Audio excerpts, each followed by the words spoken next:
Every league is going to play 9 conference games.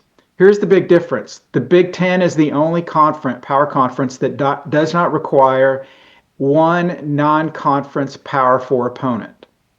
Indiana, and all the credit to Curt Cignetti, the greatest short-term turnaround in the history of college football, they do not have a Power 4 team scheduled into non-conference opponent scheduled, I think, until 2030. And I think they're supposed to play Notre Dame. That's their choice. They canceled a home and home against freaking Virginia. Another Dooley Noted podcast comes to you from the Coach's Podcast Room at Spurrier's Gridiron Grill in Celebration Point. Okay, and welcome into another Dooley Noted podcast presented by Titan MRI and Imaging, coming to you from the Meldon Law Gator studio. We like to call it America's Podcast. Why not? Hey, we got a great show for you today. Coach Spurrier is not going to be here again today. He called me Saturday. He forgot he had the Peach Bowl tournament, which is a big tournament up there, and I know I can't wait to hear the stories about that. We'll have next Monday, I hope. I know it's 2 Mondays in a row. Peter Burns will join, but today we're going to have Brett McMurphy. Brett McMurphy from On3. I texted him. I said, man, can you come on? He said, yeah, happy to do it. He's a great source of knowledge on what's going on with college football. Believe me, he's a college football insider for On3. Peter Burns is scheduled to join us on Thursday, and I think he's got to sit down with Summerall on Wednesday. So maybe we'll find some good stuff out there. And then Coach Spurrier next Monday, hopefully. Got a chance. All right, let's get to our MoneyMetals.com starting 5. MoneyMetals.com is your home for gold and silver purchases, one of the largest distributors in all the United States. 2 Gator grads are running it, and you can reach them at 1-800-800-1865 or at MoneyMetals.com. Hey, let's start off with the draft. And the reason we're starting with the draft is for a lot of reasons, to be honest with you, in that we're sitting there Friday. Robbie and I were, and our wives were sitting there, and the draft was on. It was like on at like 11 was the noise at the place we were. I'm not gonna say where it was, but we got them to turn it down. We didn't want to watch it that much, but you can't help but watch it when it's on. It's funny how few players I had ever heard of, and nobody watches more college football than I do. I tell you that. But that's not the point. The point is that the draft is for NFL fans. It's not for college fans. College fans are, we wish we had a draft. We wish you could solve your problems by being bad. Florida would have had many seasons where they would have gotten a very high draft pick. But that's not the point. The point is that Florida still had 7 players drafted, and they kept that streak going of having a player drafted every year. There's only 3 teams, USC, I think it's Michigan maybe, and Florida, or maybe it's Notre Dame, I don't know, that have had a player drafted every year. And I started to go back and say, okay, well, let's do a 5 things, which I do for Patreon, about the 5 years where it was close. And I really couldn't come up with 5. Because even on a year when they only had 1 or 2 players drafted, one of them was a number 1 pick. Anyway, there was a number 1 pick, Caleb Banks, but this is 7 players drafted off a 4-8 team. And I'll ask Robbie about this when we have him on for Yes, No, Where, maybe, because the bottom line is this was a bad team that had a lot of good players. Didn't have an excessive amount of good players, but it had enough good players to win more than 4 games. But when you have a coaching change like that, I'm just going to let all of last year go at some point. I got to do it pretty soon. I'm happy for those guys. Very happy. In fact, I texted my man Trey Smack last night and said, I see a Lambeau leap in your future, because he got drafted in the 6th round by the Packers. Florida had a player drafted in every round for the first time ever. Okay. I don't know if that's a good stat or not. You had a 6th and 7th round pick. But it's at least they were in the draft. At least they were represented in the draft. and we'll see what happens there. We got a lot of it. By the way, I'll get to this on number 2 on our MoneyMedals.com starting 5. Number 2 is the guys who didn't get drafted and guys who went really late. And think about the Heisman favorites going into last year. Nussmeier, 249th pick in the draft. Klubnik, 110th pick in the draft. Carson Beck, who was playing for the national title till he threw that pick, 65th, which is not that low. Think about Mendoza was a 60-1 favorite to win the Heisman at the beginning of the year. Was the first pick in the draft. I mean, it's just you can't get too excited about any preseason stuff. That's why I always kind of poo-poo it.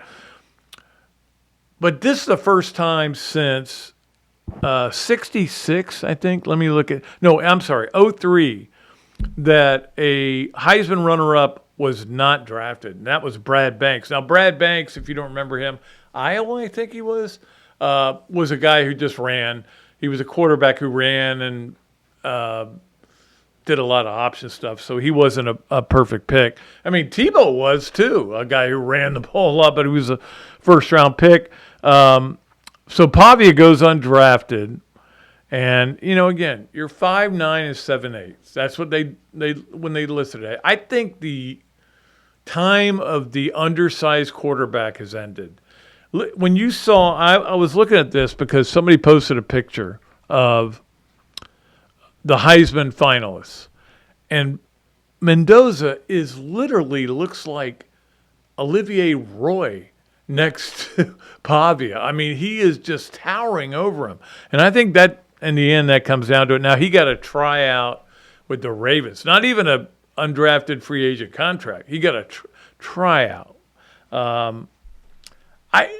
I shouldn't be happy about it because I loved watching him play. I loved watching what he did for Vanderbilt University, which I'm not a Vanderbilt fan, but I love that they became relevant again. And but I mean, he ticked everybody off with his Heisman comments and kind of his whole mentality. But you got humble. There's no doubt about it. Not getting drafted. I think he's like Manziel. I think he's one of those guys that is a really good college player who thinks he can get away with everything in the pros and probably won't. And I think he'll be in the CFL or the Arena League or the UFL pretty soon. But anyway, it was just not a good year if you were a great quarterback in the preseason. Not at all. Think about that. You also had Lenora Sellers, who didn't have a good year by any standards. DJ Lagway. These are the Heisman favorites going down the list. If you're Jeremiah Love, you're pretty happy about it. But we're not going to get into grading all these guys and all this. This is not what we do. And we'll just move along on our MoneyMedals.com starting 5 to number 3, which is Gator baseball. And my new saying, Aiden King and pray for a ring, because that's the only way they're going to win it is if Aiden King can win every game they pitch. The guy is unbelievable. And think about this. Aiden King is out there throwing like 93-mile-an-hour fastballs. Liam Peterson comes out there throwing 98, 99. And who's the better pitcher? It's not even close. We talked about this earlier in the year. Make him the Friday night starter. They've done that, and they win a lot of Friday night games, including against Texas A&M. Unfortunately, Liam Peterson can't locate. He just has trouble locating. This is not a team that's good at when they get in trouble, they sometimes don't respond. I don't know. It's very hard to watch right now. Brendan Lawson being out again. I don't know exactly what's wrong with him. What Sully said was it's sinuses and sinus headaches, maybe some, and I've been through that. You get vertigo, and maybe that's what he's dealing with. I don't know if he had that problem in high school or before he came to Florida, but he's been out twice now with an illness. And my first thought was maybe it was mono the first time he was out for a long time. But obviously they talked about it being some kind of a sinus issue, but I don't know what's going on. It's not a team that it's almost like a team you want to watch Aiden King pitch, and then that's the end of it. That's all you want to watch, because they're going to probably screw up the next two games. I will say this. Texas A&M is a really good team. They could win the whole thing. They're that good. They are, they couldn't hit King, but they hit everybody else Florida threw out there. But they're good. They are probably one of the top 5 teams in my opinion in the country, and they're on a hot streak. They're peaking at the right time, maybe. Now Florida's still got plenty of games left to try to figure things out. That's, I'm sure, what Kevin O'Sullivan's going to say, but I don't think it's figure-outable. There's a new word for you. Because I just don't think their talent's that good. Blame whoever you want. Blame the guys that were here when Sully was on his leave of absence. Blame Sully. Blame players. But and this is, I'm ripping this team, ripping them right now. Okay, I feel that way. They're still going to be probably hosting a regional. So that's where our standard is at the University of Florida with baseball. You expect to host a super regional is what you expect. You have a great home field. Although I will say this, and I saw a lot of these comments on Twitter and emails that I got from people. The atmosphere out there is not good right now, and it's not because they didn't build a great park. It's because people are getting really disgruntled with what's going on, and B, when they get excited, they tend to get told to not be excited. So I don't know. This has been a thing that's been going on forever at Florida baseball, and I've heard complaints. Look, I don't get it because I'm not there yelling and screaming at people. I did at one basketball game this year, but even then it wasn't loud. Nobody was coming up and telling me to stop. But it's just Florida fans are having a hard time getting into it. And I think they just it's almost like they become South Carolina football fans back in the old days. Not even the old days, like 10 years ago, before Spurrier got there, where they just kind of know inevitably it's not going to work out. Anyway, that's a long way of saying Florida baseball is struggling right now, but it's still a long way to go. I think you have, 3 series left? Oklahoma this week. Then you play Kentucky, which is not very good. They're not good. They're not good enough. Florida should be able to be okay there. And then I think LSU to close the season. So we'll see how it all goes. But anyway, it is what it is right now. Let's get to number 4. I did get up Sunday morning on our moneymetals.com, starting 5, by the way. I did get up Sunday morning and watch the golf. I had work to do anyway. I actually set my alarm for 8 o'clock to get up and watch golf. And it was, of course, Gator golf, playing Ole Miss for the SEC title. They came up a little bit short, just didn't make enough putts. Ole Miss made a bunch of putts. Maybe that was just the way I looked at it, but it just felt like they made putts and Florida didn't make enough. They were very close to winning that match. They rallied late, but just couldn't hold on. Don't believe the 4-1 score, the 4-1, but there were 2 matches still being played. But yeah, only have to get to 3. Ole Miss played really good. Now, the SEC is dominant in golf, as you would expect them to be, with 10 of the top 20 teams right now.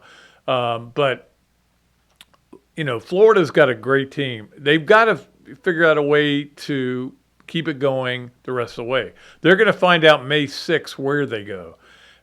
I think Austin's one. I think Athens may be one. But they set those regional sites. They'll find out that day. I think it's on the Golf Channel. But congratulations, because you have to look it back and go, okay, you lost in the final. You're depressed. I texted J.C. Deacon yesterday. He texted me back. That's kind of the way he was. Man, we've got it going, but it's hard to lose that final. And I know it is. But it was a good week for Florida golf. They played great. They set records. They dominated everybody else. And Auburn, don't forget, Auburn was the number one team in the country coming in. Ole Miss beat them, and Koiven lost his match, who's the number one player in the country. Jackson Koiven, I think is the way you pronounce that. I only see it written. Anyway, that's our golf for the day, for this time. All right, let's finally wrap it up on our MoneyMetals.com starting five with the Olympic Sports Gator of the Weekend. Our Gator of the Weekend is brought to you by Steve and Christine Wendig from Bossart Realty. They do a great job over there. In fact, talked to Steve last week. Our Olympic Gator of the Weekend is Towson Thomas. I think she's been this before. 5 RBIs Saturday. Don't forget, Florida played a Friday-Saturday game. They played at home against UNF and then at UNF. Kind of weird scheduling, but that's what they did. She has got now 11 straight games with a hit. So, look, this is the person who's probably going to be their leadoff batter after Shoemaker leaves. But she's really having a good year. At first, when I saw her playing, I was like, I don't know about her. And again, being a softball aficionado like I am, she has really come on as playing really well. Like I said, 11-game hitting streak. Florida plays Florida State Tuesday here in Gainesville at 7 o'clock. Tickets may not be available. I can just tell you that. It's Florida State, Florida. It's Florida. Both teams are highly ranked. I think Florida's 5th in RPI and FSU's 10th. So anyway, that'll be a fun game, 7 o'clock on Tuesday.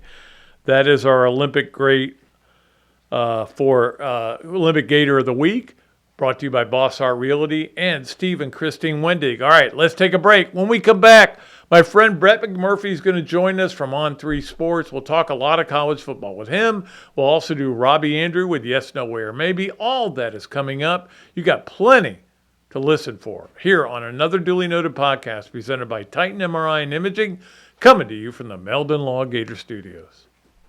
Titan MRI, North Central Florida's premier independent diagnostic testing MRI facility. At Titan MRI, we're focused on you, the patient, having a great customer experience. Our MRI equipment is modern and 75% quieter than any unit in its class. And our MRI unit has one of the largest openings of any of the newer high-strength MRI units, which allows comfortable scanning for potential claustrophobic and larger patients. At Titan MRI, we look forward to serving you. Adams Rib Company has been a staple of Gainesville for more than a decade and a staple of the Dooley house ever since Kelsey's teeth came in. The first time I walked into Adams, I told my daughter that the green beans are always a test of a great barbecue restaurant, and they were perfect. You know about the ribs that melt in your mouth, and my favorite, the turkey plate. But be sure to go in on Fridays for Nana's Fish Nuggets. They will melt in your mouth. Adams Rib Co., a Gainesville great. Give me 60 seconds and I'll show you why you should be buying silver and how to get started. Recent price spikes in groceries, healthcare, gasoline, steel, and lumber tell the story of inflation, as do raging bull markets and equities in housing. As the reality of all this inflation sinks in, investors will be acting quickly to diversify and protect themselves, their families, and their assets. That's why we're offering our Silver Starter Kit to help you get started in holding tangible wealth. This mix of our most recommended forms of silver includes 9 silver coins, totaling 4 troy ounces of fine silver. These pure silver coins have a low bid-ask spread, the difference between the price you pay to buy and the price you receive to sell. Low transaction costs are one reason Investopedia calls Money Metals the best dealer in America. Don't waste any more time. Start protecting your savings today with physical precious metals at moneymetals.com/go. Okay, welcome back to another duly noted podcast presented by Titan MRI and Imaging, coming to you from the Meldon Law Gator Studios. It's always a great pleasure anytime we bring on my man Brett McMurphy from On3. He's the insider. I mean, when I say college football insider, he is inside. And if you want to know anything about the Bulls, Brett's got it. Brett, how you doing, buddy? Good, Pat. Good to talk to you again. It's been too long. Yeah, I mean, I was down in your city of Tampa for the basketball. That didn't go well, but, it was nice. Downtown Tampa's pretty cool now, right now. Yeah, no, but look, if you haven't been in the past few years, it's like a totally different city. Yeah, it's unreal. And I'm sure I'll see you in July. Tampa's hosting SEC Media Days. Yeah, I'm trying to figure out for how the to get first time. somebody to pay for me to go out down there, because that's the thing. All these things sound great until it's on your dime. Exactly, yeah. When it's on somebody else's dime, and you've been through that yourself. Of course, if you don't know Brett well, he the great writer for the Tampa Tribune and did a great job there, and obviously he knows what he's doing. Has been around the college game for so long. Let's start out with the bowls, because I thought the bowls were dying, and then the next thing I know, I look up and 2 more bowls have come on board. What's going on there? So I do, and I hate to say it, but I do think the bowls are dying. But I think they've got another. They're going to not all of them, but the bowl system will survive until the college football playoff expands again. And of course, we may get into that, but I'll cut to the chase. I don't know when that'll happen, Pat. I mean, ultimately, everybody knows this, but Tony Petitti and Greg Sankey have to come to an agreement. Just those two. Nobody else matters, whether you like it or not. Right. And I'm a Big 12 alum. No other conference has a say in it.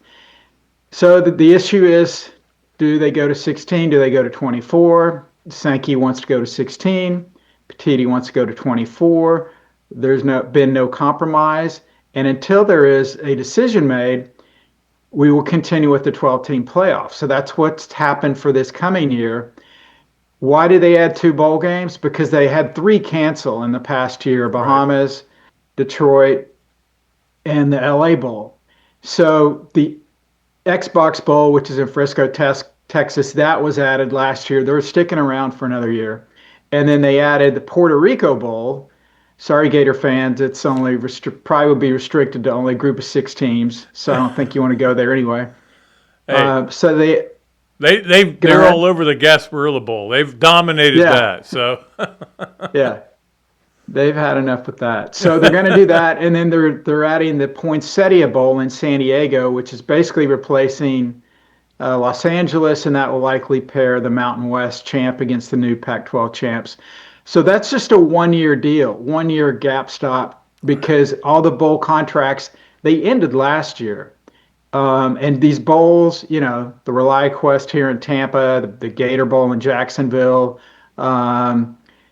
they usually have their bowl deals are with a conference for 6 years. So that 6-year deal ended last year. So nobody can do a 6-year deal now because they don't know the size of the playoff. Conferences can't guarantee supplying teams if they don't know the playoff is going to go to 16 or 24. So basically, everybody just agreed, okay, we're going to stick with the same conference affiliations. We'll go 1 more year. The challenge is Sankey and Petitti, the deadline is December 1st to determine how the 2027 playoff will look. And Pat, if we get to December and they can't decide, they'll probably give them an extension for another couple of months, which is, ridiculous. It's just they're delaying it. They won't come up with an answer 2 months later. But then what they'll do again is, let's just extend it 1 more year. Unfortunately, they're going to keep doing that. For the casual college football fan, that's what I can't figure out. Yeah. But it really hurts the bowls. It hurts a lot of things in college football underneath this are impacted by this until they know what's going to happen with the playoff, including when's the season going to start, all these different factors. The SEC going to 9 games.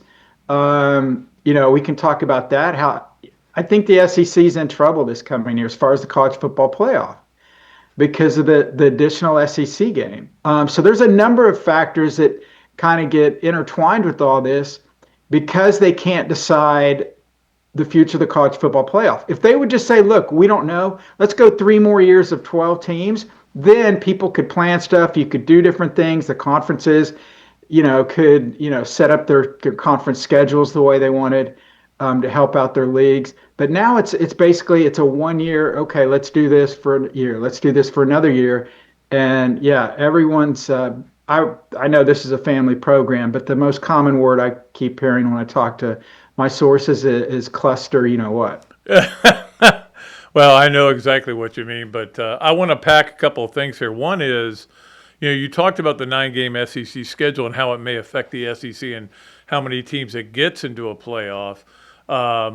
And I remember last year we were looking at the Florida schedule and we went, if they can win 9 games, they're in the playoff.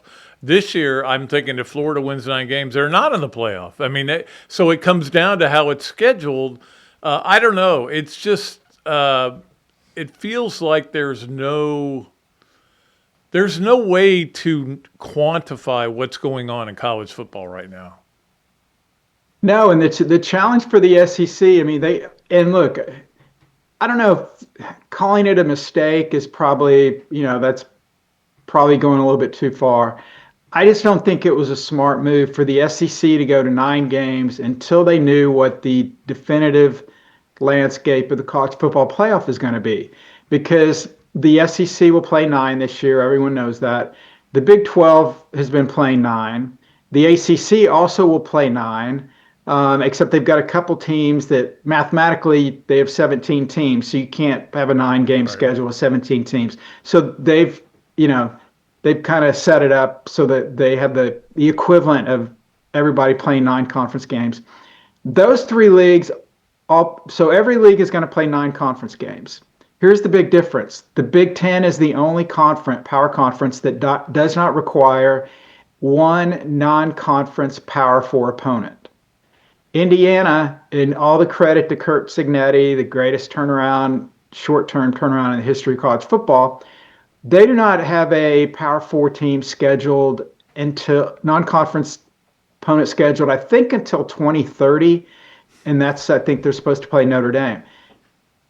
That's their choice. They canceled a home and home against freaking Virginia. Against Virginia. I mean, that's pretty sad. But anyway, look, they won the national championship, so they proved, they were the best. But I'll just say this. They weren't challenged in the non-conference. And the challenge with the SEC is, you mentioned 9-win team getting in. There's never been a 9-win team in the college football playoff, and I don't think we're going to start this year. Well, where this could impact the SEC, a lot of the places that put out the preseason win totals, the different offshore books, right, and the casinos in Vegas and whatever. If you look at the SEC, I'm going to ask you, how many teams do you think are projected to win more than 9 games? Now, it doesn't mean you could have 12 teams win more than 9 games, but I'm just saying right now, the projected win totals for the 16 SEC teams, how many of those, you don't have to name them, but how many out of 16? No, I would name them. I would projected go Texas, to win 9. I would go Texas, Georgia.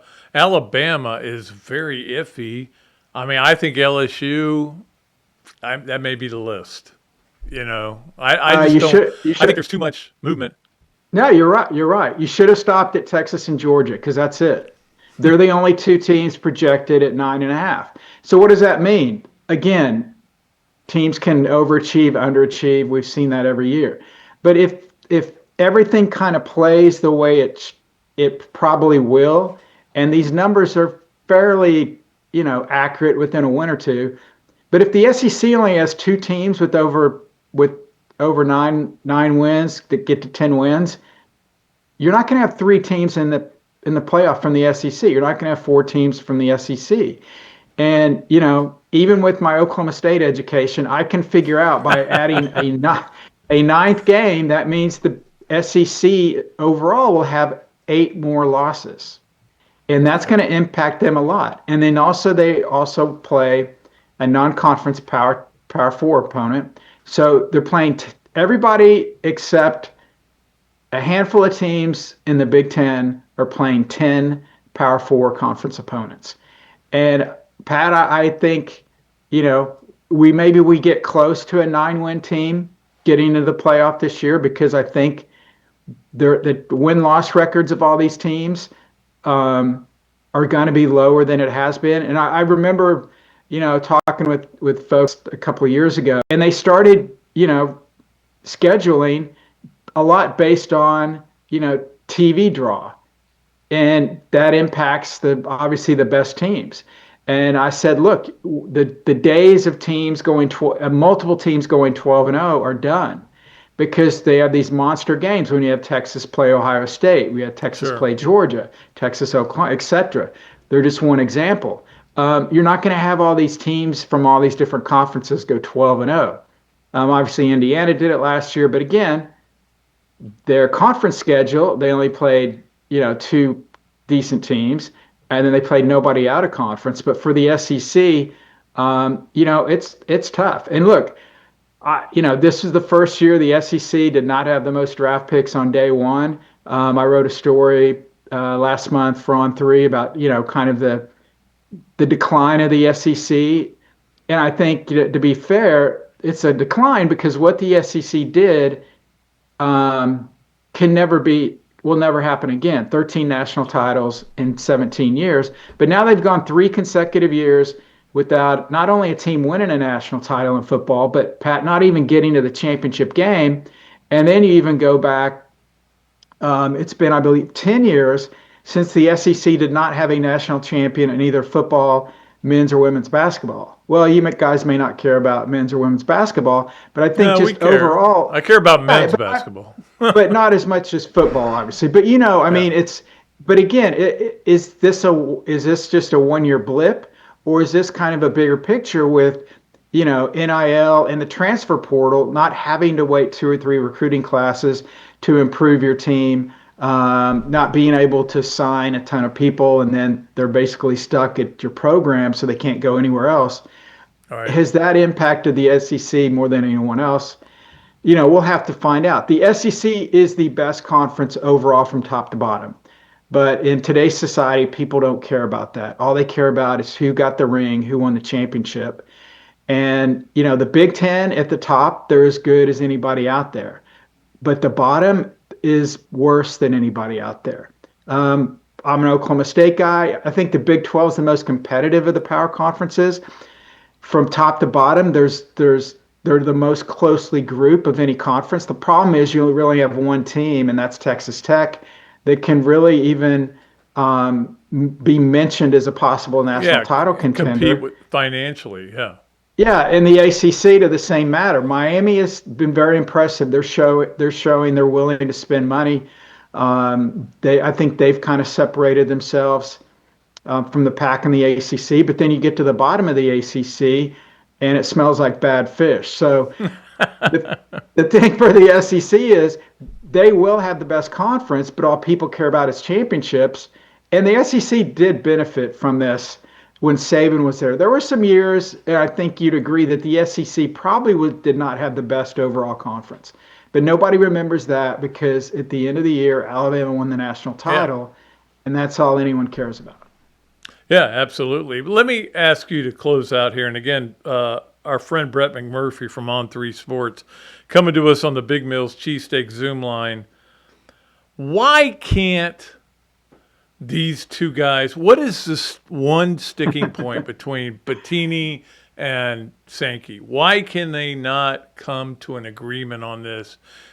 A problem that I think it's they want to stay in the luxury hotels. That's the only thing I can think. Believe me, I think they've got enough Marriott points. They could stay on they can get a week at the Marriott on the moon at this point. Yeah, Pat, it's simple, but it's not simple. The Big Ten and Petiti wants a 24-team playoff. And with the 24-team playoff, that means there's not going to be any more conference championships. Right. Conference championship games. Petiti wants to do, and look, I'm not saying one's right or one's wrong. People can have their opinion, which they'd rather have. But they want a 24-team playoff. Instead of having a conference championship title game, 1 versus 2, what they envision is almost like an NFL wildcard weekend, play-in games where maybe the number 4 and 5th place teams in the Big Ten play each other on that Saturday, and the winner gets an automatic bid to the college football playoff. With the 2014 playoff, also conferences would get automatic bids. The top 4 teams in theory, from the SEC, the top 4 from the Big Ten. They've got to figure out how many to dish out to the other conferences. But in that scenario, if you're the 4th place team in the SEC or the Big Ten and you are 7-5, you are in the college football playoff. So all that matters is your conference record. So there's one argument that says, well, now teams will go out and play harder non-conference games because you can lose those games and it has no impact on if you make the playoff or not. If you can finish in the top 4 if you go 0-3 out of conference and you go 6-3 in conference and you're 4th place in your league, you're in the college football playoff at 6-6. Other people think, why should we play our best players? I would be one of those other people in the non-conference and take a chance. Why should Arch Manning play any non-conference games for Texas in that scenario? Because if he gets hurt, he can't play in the conference. So now they may dumb down their non-conference schedules even more because they don't matter. They'll be like NFL exhibition games. The real season doesn't start until conference play gets there. It would be like the NFL saying, obviously they have exhibition games, but the NFL saying, okay, the only games that count towards you making the NFL playoffs are when the NFC East plays the NFC East. Like the games against the AFC don't count towards you getting the playoff. Well, of course, that doesn't happen, but that's what the Big Ten wants to do. Sankey's fine with 12. I think if you give him truth serum, heck, you probably don't even have to give him truth serum. He's fine sticking at 4. The SEC will take their chances in a 4-team playoff any year, anytime, any day. But now that you're at 12, we're never going back. I think they like 16 because you can keep the conference championship games. And make no mistake, that's a huge moneymaker for the SEC. Oh, yeah. And I think that's only the SEC. SEC's baby. Yeah, nobody else is close. Now, the Big Ten last year, Indiana, Ohio State, the most watched conference championship game, most eyeballs TV-wise, but you had 2 undefeated teams. I don't think that's going to happen every year. The thing is, and I think a misnomer on this is that people will say, well, if we go to 16 teams, there's going to be more money out for the college football playoffs so the SEC can make up their money that way. Not exactly, because right now, Pat, with the SEC championship game, they make a boatload of money off of that, and it all stays with the SEC. If you go to a 16-team playoff and you lose that title game, now you're getting more money from the college football playoff, but you're probably not getting as much as you directly got from an SEC championship game. The challenge is neither one wants to budge. The Big Ten was willing to agree to a 16-team playoff if the SEC would agree to go to a 24-team playoff somewhere down the road. And the SEC said, yeah, okay, well, yeah, we could agree to that. And then the Big Ten said, I was told, we need something in writing. And then suddenly, like, wait, what? I'm losing you. I'm sorry. Let me call you back. So, and the funny thing is, can you hear me now? Yeah, can you hear me now? The funny thing is, and Chris Lowe, who works with me at On3, talked to a number of SEC coaches, and pretty much to a man, they all want a 2014 playoff. Yeah. Is that for the betterment of college football? Is that because of the kids? No, it's self-preservation. Yeah. If there's a 2014 playoff, I've got a better chance of getting to the playoff and not getting fired after 3 years, as opposed to a 12-team playoff where the coaching carousel will continue to spin and spin and spin if schools have the money to make the move. Well, we saw this year. I mean, you got 6 coaches in the SEC leave and 6 new coaches. As always, great stuff, Brett. I don't know. What would you say the odds are on by 2030 we have a 2014 playoff? Man, that's a great question. I would say by 2030 that, yeah, I think, well, I'll say we're 50-50 on 24, but I will say 100% or more than 12. Again, it's just the SEC would have to make a drastic change in philosophy, and maybe it is, they put it in writing. We'll go for 16 for 3 more years, and then in 2030 we can go to 24. Then you kind of have a little runway there to figure out how everything's going to change. But I'd say coin flip for 24 teams in 2030, but 100% more than 12 in 2030. All right, my man. You know how much I like you and how much I read your stuff and always enjoy it. And just great to talk to you again, man. We need to get together and have a beer someday. It's been a while. I'll see you in Tampa in July. I'm planning on going. I got to tell you that. Start passing the collection plate right now. That's right.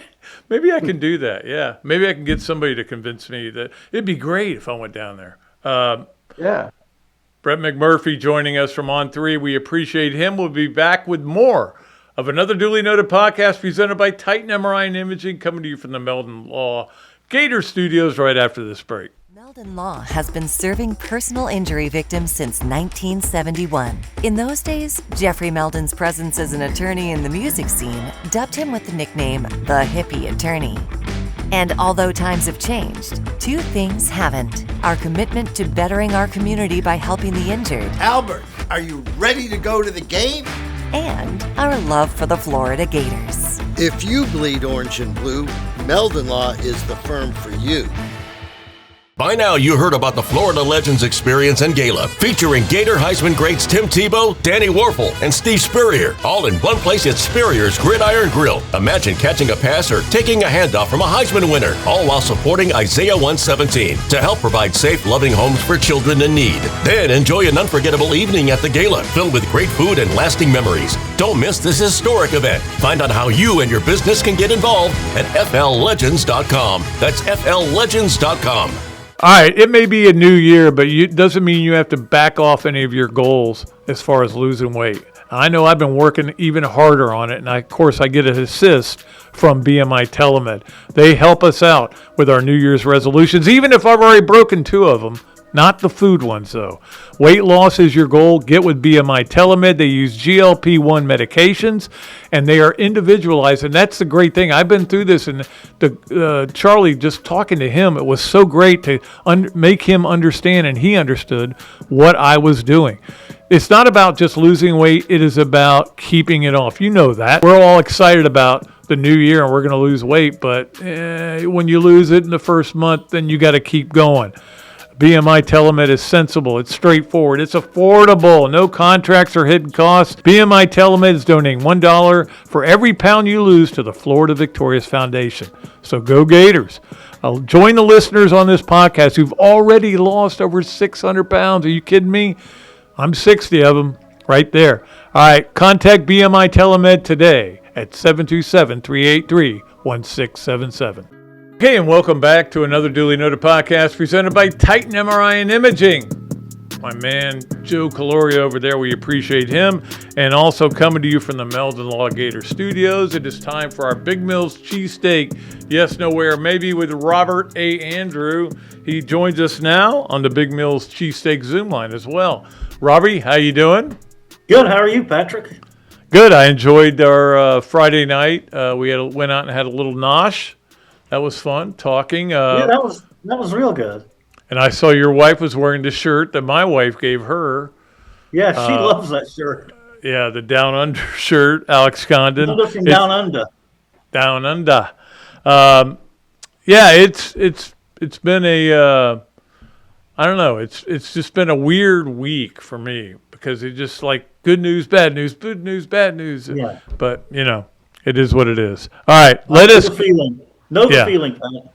Let us get to our Yes, Nowhere, or Maybe. It's brought to you by Big Mills Cheesesteak Street Dining, done the right way. If you go by there, get some unbelievable food.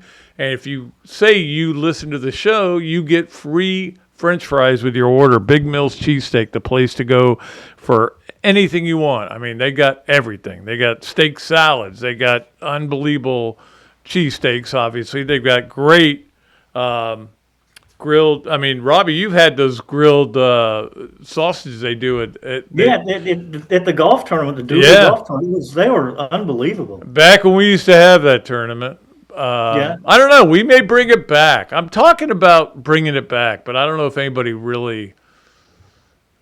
that's going to have to do any work on it wants to do it. Yeah. I think everybody that doesn't want to do any work on it. Yeah, you should just kind of test the waters, Pat, and see what the reaction is out there. I'm going to find that out. All right, let's go to Yes, No, Where, Maybe with Robbie Andreu. Number one, Robbie, the 7 players drafted in rounds, even though they went, it was a 7 drafting. Anyway, this is a team that went 4-8, is an indictment of the coaching the last few years. I'm going to say maybe, just a little bit of a maybe on that one.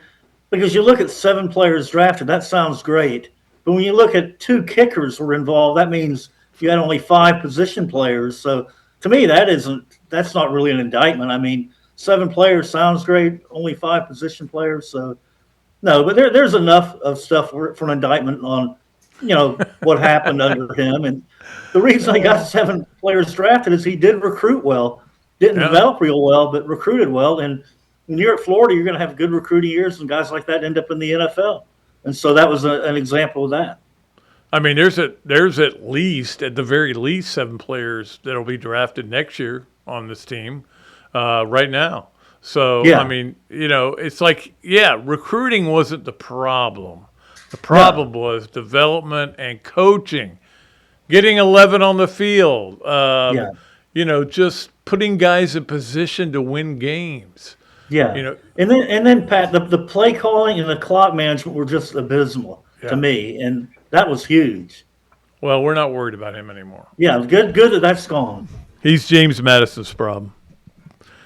Are you now in games, James Madison? I know you'll probably watch one all year, maybe, right? Because they're not on TV all the time.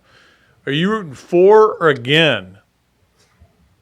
I don't know. I think I would I think I'd root for him, Pat, because to me he is a nice guy. I mean, I never had a problem with his personality. Yeah. So I would kind of maybe pull for him. You don't want to see a former guy fail, unless you were talking about Mullen, maybe.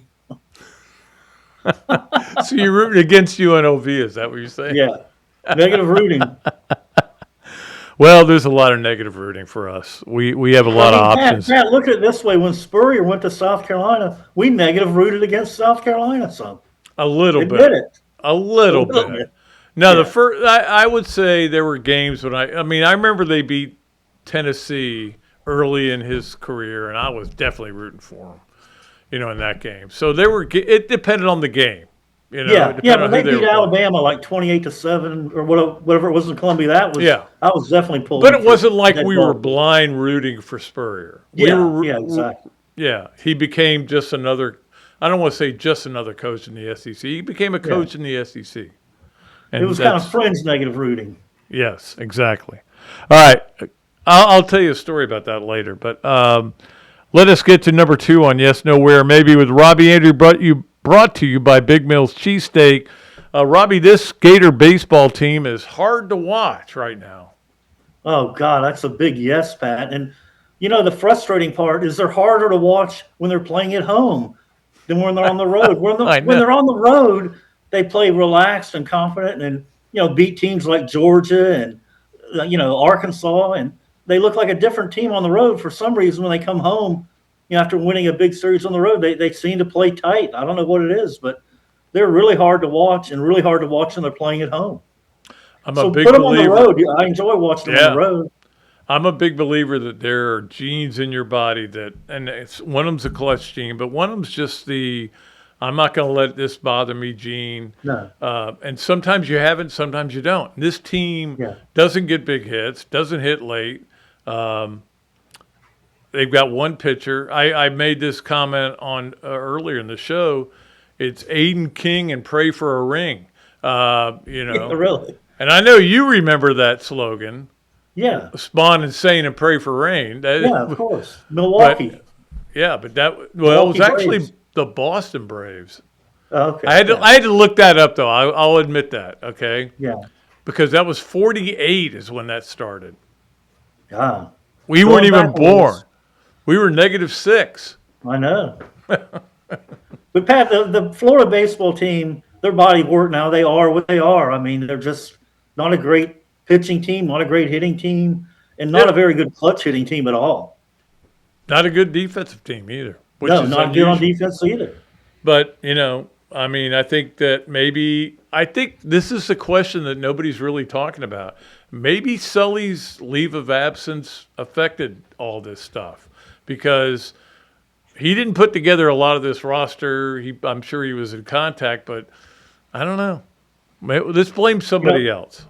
Pat, I think maybe the best hope for him in the postseason is to not host a regional and have to go on the road, and maybe they surprise people in advance. So, well, they will for a super. There's no doubt about it if they can get through a regional. I think right now they'd still be hosting, but I mean, you still got a long way to go in this season. No question. All right, number 3 on Yes, Nowhere, maybe with Robbie Andreu. Robbie, you are really happy that Florida signed or got a commitment from a receiver whose nickname is Speedy. Well, yeah, absolutely, Pat. I mean, here's a guy that I guess Jennings is his name, right? Anthony Jennings, yeah. And not only is he really one of the fastest recruits out there right now, but he's apparently a really good player overall and a playmaker. And another big thing is you're getting a guy from right where Miami's recruiting hotbed is, Fort Lauderdale, Dillard, which Florida hadn't had a lot of success there in the past, but now to get this guy and is big, and he said he's liked Florida for a long time, and that's even bigger. Yeah, I think it's good. I think if they can get a linebacker named Tackler and a nickname is Tackler, and there's got to be some other called Headhunter. Yeah, but they continue to make progress. Who is the best player ever to come out of Fort Lauderdale Dillard? Fort Lauderdale Dillard That came to Florida. I'm drawing a blank, Pat. Well, you don't know because I covered him when he was in high school at the Fort Lauderdale Sun-Sentinel. James Jones was a Dillard product. Well, see, I thought he was Pompano Beach Ely. Nope, he was Dillard. Yeah. I think you better look that one up, Pat. You need to be fact-checked on that. Okay. James Pompano Jones Beach Ely / Dillard. They changed the name of the school. I'm fact-checking you, Pat, right now, live. You may be right. Now I think about it. Who came out of Dillard that was so good? They haven't had much success with anybody there, Pat. So I don't know. I'd have to go back and look. But it wasn't James Jones. All right. Well, Speedy Jennings had better be good because he's carrying the Dillard banner as he comes up here. Yeah, exactly. All right, Robbie. We'll let you go. Okay, Pat, have a good one. Thanks for fact-checking me. Okay. No problem there. See ya. Okay, we always enjoy having Robbie on the show. He does a great job on Yes, Nowhere, Maybe. Let us go ahead and move along to our Adams Ribco Gator of the weekend. Guess what today is, Zach? You'll never believe it. What is today? Today is Adam's birthday. Oh, man, okay. So I sent him birthday wishes this morning, and he sent me a nice response back. And Adam, have some Nana's Nuggets and whatever you want to eat. But he's probably working, knowing him. But I think it's his 29th birthday. Maybe not. Maybe a little older than that. Anyway, Adam, we appreciate you so much. Adam's Ribco Gator of the weekend. And I'm going to give it to Caleb Banks. Because Caleb Banks, again, when he got hurt, remember he got hurt, was it during I think it was a combine. I don't think it was Gator Pro Day. I think it was a combine. Anyway, he hurts combine. He hurts his foot, and you're like, oh, poor Caleb. I feel bad for him. It's been a problem, an ongoing problem. And he obviously missed a lot of time last season. And I was talking to my wife said, did anybody get drafted from Florida in the first round? I go, yeah, Caleb Banks. She goes, who's that? Caleb Banks is a great player, and I love him. But I think kind of was forgotten by a lot of people. The bottom line is he got drafted in the first round, and he sent letters to all the owners or all the GMs who were making the picks, and he said, hey, look, I'm fine. I'm ready to go. If you want to come and do any tests on me. I'm ready to go. Now, again, the agent is the one who did that. So Caleb Banks' agent should be the Gator the weekend, maybe. But that was, to me, for Florida to have another number 1 draft pick was really cool. And I appreciate Caleb Banks. He was a really good player here. If he could have stayed healthy, maybe they would have won 5 games last year. All right, let's move along to our Leonardo's and Millhopper quick pick. And I hope Adam got his package. I sent it. He chose as his second prize, because I was in a giving mood, was a copy of my book, 100 Things All Gator Fans Have to Do, whatever it is. I don't know. It's a long name. Anyway, I sent him that book, signed by me. And we're going to do another pull in a couple of weeks. And if you want to get in, you can do that. Anybody also who has gotten picks right, if you are not a member of patreon.com/Dooley Noted, I will send you, just send me a text and say that I'll send you the 1-month subscription that Leonardo's has also donated. So just let me know about that. All right. Our Leonardo's quick pick is a very simple one. You guys did okay this weekend, but not great. A lot of you picked Florida to win Saturday, they lost. You picked softball to win, they won. And some of you picked the Magic and they lost. I can't remember. Pistons won, I think, Saturday. Anyway, I'll go look it all up. But it's just a very simple one. Florida State, softball, Tuesday night. You got time to get it in. That's all you got to do. That is your pick to qualify to win $25 at Leonardo's and Millhopper. Let us move along to our BMI TeleMed Overachiever of the weekend. It is brought to you by BMI TeleMed, our medical weight loss specialists. Achieve and maintain at 727-383-1677. And just tell them Pat Dooley sent you. You'll get a discount on your order. This is a weird one for you, and maybe I don't know how. I'm just trying to put this the right way. Our overachiever of the weekend is Bob Tebow. I'm choking up a little bit here. Robert Tebow passed away at 78, was dealing with Parkinson's. If you don't think he's an overachiever, you've never met his wife, that's definitely out kicking your coverage, just a great person. You never met his son, all of his sons, Robbie and all the rest. Tim Tebow, we know how special he is. He was created by Bob, and he was sculptured by Bob. Now, some of you may not like if you're, anti-religion, that kind of thing. I don't know. I'm trying to put this the right way, but the bottom line is Tim Tebow's a great dude, and we appreciate him. And his passing was heartbreaking, but probably ready to go. So anyway, I just wanted to make sure we mentioned him. But he is our overachiever of the week from BMI TeleMed. Let us move along to our Hesser and Kipke.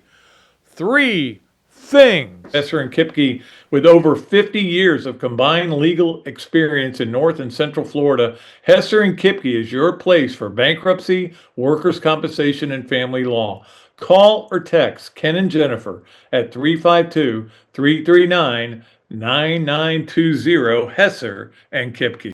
Okay, so I made this comment in my column on MainStreetDailyNews.com, if you want to go read that. Online, or you can wait till it comes out in print Wednesday. Me in print again. But anyway, I made this comment about the NBA and how this streaming stuff is for the birds. I'm not that interested in the NBA playoffs to stream it, and that goes through, and then you change and you gotta get back to it, blah blah blah. I'm just not that big a fan, but there have been a couple of games where I said, I want to watch this game. One of them was the Magic game. The other one was, I wanted to see Wembanyama when he came back from the concussion protocol. But that turned out to be on regular TV. Anyway, I watched it. And I am such a fan of this guy. Watching him in a big game like that, maybe the first time I've ever done that. And I just went, whoa, this is ridiculous. I think he had 27 and 12 and blocked 7 shots or something. It was crazy. But But he came out and he said he was not happy with the concussion protocol. He said he wouldn't get into details, but he was ready to play the last game. They still won the game. But anyway, I get that. When you think you're ready and you passed all the tests, but they're trying to protect people. I understand that too. I mean, there have been multiple players we've seen. Look, Tim Tebow played 2 weeks after having a terrible concussion and then wrote in his book that he still was concussed, but he fooled the doctors. So this goes on. You have to be careful, and you have to worry about lawsuits. But I do think this guy is just ridiculously good and so much fun to watch. The backwards dunk on a lob. I mean, and don't forget, this team was down 17 in the first half at halftime. Came back and won the game. Anyway, it was fun to watch. Let's get to number 2 on our Hesser and Kipke 3 things, and that is that who was the first team to 20 wins in Major League Baseball this year? You have any idea who that might be there, Zacher? Since you're asking this question, it must be something silly. Could it potentially be like the Pirates? No, it is the Atlanta Braves. Okay. My Braves are the first team, and I every time I look at their score, I only watch them a little bit, but watch their score. Oh, they won again! Because don't forget, this year started. Everybody said the Braves are really going to go off the cliff because all their pitching was hurt. Hurston Waldrop out. Strider's still in the minors. I think he's going to about ready to pitch, but and Chris Sale's been great, obviously. But you look at their starting pitching and it's not overwhelming, but they have found ways to win games. I give them a lot of credit. I think Walt Weiss is doing a great job, and they are up 6.5 games. Now it helps when everybody else in the West, the NL East sucks. But then you look at I think it's, what is it? I don't know the divisions. Is it the, I guess it's the AL West, where I think the team that's leading is 15-13. This is a parody of baseball, unless you're the Mets and you lose every game. That's what goes on in baseball. Let's get to number 3 on our Hesser and Kipke 3 things, and that is that LSU baseball, which you hate, right? All of us hate LSU baseball. We've always hated them. You should be, if you're negative rooting, you should be really happy right now. LSU baseball, for the first time since 1966, has been swept in 3 straight series. One of them was a walk-off grand slam, I think, or a walk-off homer anyway. So they have lost, and now they are 6-15 in the SEC. They won the league last year. Not going too well. First time, like I said, since 66 to get swept. They got swept by Mississippi State. Not good. They're not doing really well. And by the way, we haven't got to our Campus USA play of the weekend. Let's do it now. We usually do it during Coach Spurrier's segment because he and I are both banked there. But let's go ahead and do our Campus USA play of the weekend because I was watching this game live. And this is Georgia and Ole Miss. And I'm like, I literally, you don't yell too much watching Georgia and Ole Miss play baseball, but I did because that won the game. That was a game-winning play. Georgia was up 8-0 in this game. 8-0. And Ole Miss came back, hit a bunch of homers in the 8th inning, 4 or 5. And then that guy makes that play. If that ball drops, that game's at least tied. Maybe they lose. And he cannot believe it. Anyway, that was the best play I saw. I'm sorry it wasn't a Gator play, but that was the best play I saw this weekend. That is our Campus USA play of the weekend. Let's move along to our Los Landeros smooth move of the weekend, brought to you by our friends at Los Landeros. Tequila, it's go beyond with Los Landeros. It's as smooth as an Urban Meyer special teams play, which hopefully we see an improvement in that going forward. Our smooth move of the weekend was Sebastian Sawe. I'm sure I'm mispronouncing his name, or it could be Sawe or Saw, whatever his name is. He is a runner, and he won the London Marathon, and he ran the first sub 2-hour marathon. That's pretty impressive. I'm not sure I can drive 26 miles in 2 hours, but he did. He ran it. He's got these brand new shoes that everybody's going to be after to get that runs. Part carbon and part foam. I thought every shoe was that way. And he got through it on bread and honey was what he ate while he was running. Bread and honey. So, Zach, if you're ready to run a marathon, bread and honey, new shoes, now you're ready to go. I think I need a little more than that, but okay. I'll take your word for it. Anyway, the guy ran this is historic. I mean, I know it's not like the 4-minute mile because back then people cared about things like track. And I'm not trying to diminish track. That's why I mention it. But to run the first sub 2-hour marathon says a lot about him. So, Sebastian, we salute you, and you are a smooth move of the weekend. Let's get to our Learner Law Club Team of the weekend. It's the Women's Ultimate Frisbee Club team this week. They made it all the way to the regional finals this weekend in Alabama, but came up short, losing against the number 1 seed, Georgia. Damn it. Terrific season, though, and won the sectionals and many other tournaments. Had a great year. They're our Learner Law Club Team of the weekend. Learner Law, the place to go if you want to close on a house. There's only one place to go, and that is Learner Law. Let us get to our Gallo Car Wash Sponge of the weekend, and that is brought to you by our friends at Gallo Car Wash. They do a great job getting your car cleaned up. It is a special place to go. We always go there. All right, and this is going to be a little bit of a jab, but our sponge of the weekend is the Arkansas football and basketball teams. You know why? Zach, do you know why? I don't know why. Okay, they're our sponge of the weekends because they soak up all the money at that school. So Arkansas just canceled men's and women's tennis because they're losing money on it. Of course they are. You lose money on Olympic sports, but you have them because it's great to watch. We all love going. But Arkansas football is struggling and trying to get more money. Arkansas basketball, Calipari's not going to, he didn't come there to get a $1 million budget. And so as a result, they sucked up all the money, and Arkansas has got to cancel men's and women's tennis. Hopefully they got a great player that'll come to Florida. That's all I care about now. All right, that is our Gallo Car Wash Sponge of the weekend. Let's get to our Mark Gaida Presents the 12, brought to you by our friend Mark Gaida at Pepin Realty. He does a great job there, and we always love when he presents the 12, and we're going to give you a new one today. And it's just, I am trying to promote this as much as I can, and maybe I'm the only person who cares. I even mentioned it to my wife. She goes, no.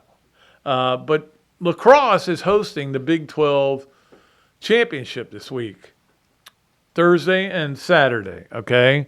So I thought maybe this is the Big 12 championship. So they play Thursday against UC Davis, who they just beat badly, and then they play Saturday against the winner of Colorado, Arizona State. Out of the Diz.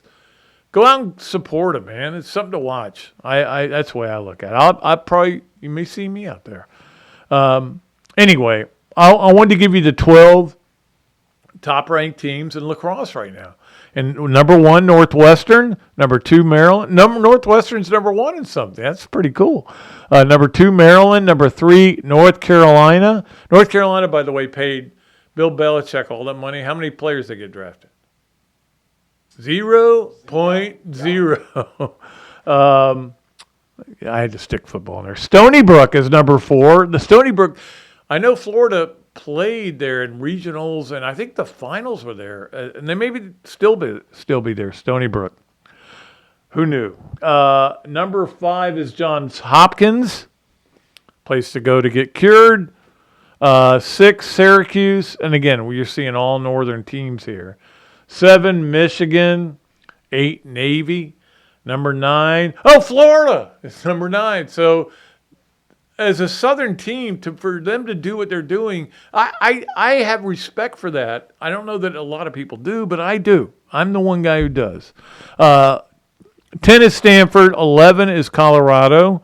which Florida could be playing them for the Big 12 championship. And then 12 is Clemson, another team snuck in there from the South. Way to go, Clemson. All right, that's our top 12 lacrosse teams, and we appreciate Mark Guide and Pepin Realty for sponsoring that. We'll wrap it up with our Swamp Games of the Weekend, Swamp Games of the Week, brought to you by the Swamp Restaurant, where we love to go and watch games, big screen TVs, great drink specials, great food at the Swamp Restaurant.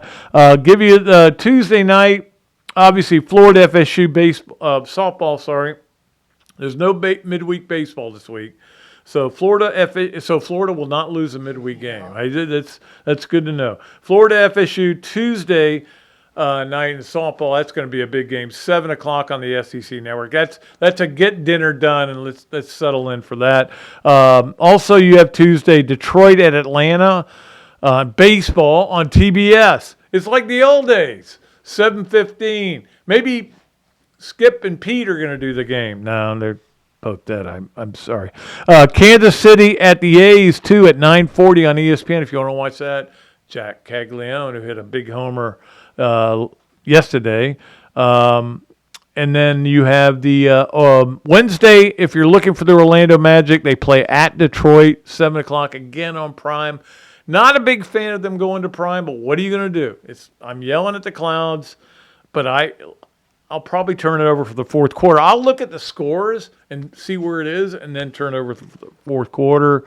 And by the way, the Big 12 lacrosse, which I've been promoting like nobody else, is on ESPN Plus if you want to watch it. 4:00, Florida plays UC Davis, and then we'll see if they play again on Saturday. But anyway, that is our schedule. Not a lot going on. I mean, there's a lot of NBA games, but I don't know where your interest is. But maybe we'll talk more about that going forward as we get out of some of the other stuff. All right, that's going to do it. We got to get out of here. Had a long show. We appreciate all of you. Appreciate Zach, as always, for doing a great job putting this together. We'll be back on Thursday with Peter Burns from the SEC Network. We'll talk to him. He was just at he was doing the sideline for the SEC golf tournament, and we'll talk to him about baseball. He's having a sit down with John Summerall, I think, tomorrow or Wednesday. Anyway, we'll talk to him on Thursday. Until then, I am Pat Dooley saying I am deep, I am way back, and I am out of here.